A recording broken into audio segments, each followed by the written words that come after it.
Morning ఎలా ఉన్నారు? అందరూ బాగున్నారా? ఈరోజు మనం నాన్ వెజ్ చేసుకోబోతున్నాం. చికెన్ చేసుకుంటున్నాం అనమాట. దానికి నేను ఇలా కుక్కర్ పెట్టుకొని ఆయిల్ వేసుకున్నాను. తర్వాత పచ్చిమిర్చి ఉల్లిపాయ వేసుకున్నాం అనమాట. అది ఫ్రై అవ్వగానే అల్లం పేస్ట్ వేసాను అనమాట. ఇప్పుడు బాగా కలుపుకున్నాము. ఇది కొంచెం ఫ్రై అవనిద్దాం బాగా.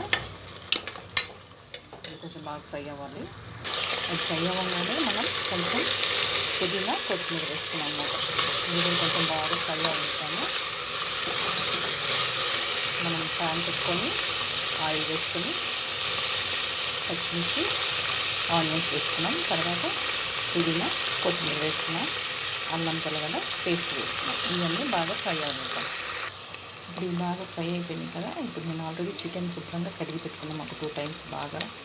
అది చికెన్ వేసేసుకున్నాం. దీంట్లోకి చికెన్ వేసేసాను నేను. ఇప్పుడు కొంచెం ఉప్పు, టేస్ట్కి తగ్గ ఉప్పు, కొద్దిగా పసుపు, కొంచెం పసుపు, నెక్స్ట్ కారం. మన కారం మీ ఇష్టం, స్పైసీగా కావాలంటే కొంచెం కారం వేసుకోవచ్చు, లేదంటే లేదు. నేనైతే ఒక 2 spoons వేసాను. ఇప్పుడు దీన్ని బాగా మిక్స్ చేసుకున్నాము. బాగా కలుపుకోవాలన్నమాట. కలిపి కొంచెం ఈ ముక్కలన్నీ ఈ కారం ఉప్పులో మగ్గాలి. ఓకేనా? ఇప్పుడు బాగా మిక్స్ చేసుకొని కాసేపు ఉడకనిద్దాము. చూసారు కదా, ఇది బాగా మగ్గి మనకి ఆయిల్ తెలియదు. ఇప్పుడు ఆయిల్ అంతా వచ్చేసింది బయటికి. బాగా ఉడికింది. కొంచెము కారం ఉప్పు పసుపు వేసుకున్నాం కదా. ఇప్పుడు టమాటో వేసుకున్నాము. టమాటో వేసుకున్నాక ఇప్పుడు బాగా కలుపుకొని కొంచెం మగ్గనిద్దాము. ఇది బాగా ఉడుకుతుంది కదా. మనం టమాటో కూడా ఉడుకుతుంది. ఇప్పుడు మసాలా కొద్దిగా చెక్క, లవంగ, గసగసాలు, మన ధనియాలు, మిరియాలు, అల్లం, వెల్లుల్లి వేసుకొని ఇలా పేస్ట్ చేసుకున్నాం అన్నమాట. నేను పేస్ట్ దీంట్లో వేసుకున్నాం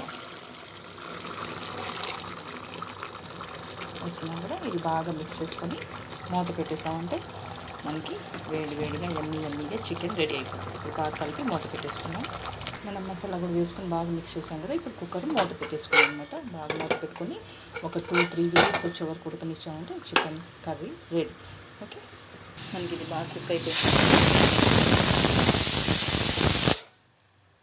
కుక్కర్ 3 విజిల్స్ వచ్చేస్తుంది కదా. ఇప్పుడు స్టవ్ ఆఫ్ చేసుకొని కూల్ అయిన తర్వాత ఓపెన్ చేసి సర్వ్ చేసి చూపిస్తాను. చికెన్ కర్రీ రెడీ, యమ్మీగా. స్టవ్ ఆపేసాను అనమాట. మనకి కర్రీ రెడీ అయిపోయింది. ఓపెన్ చేసి చూద్దాము. నోరు ఊరిపోతుంది కదా. యమ్మీ చికెన్ కర్రీ రెడీ.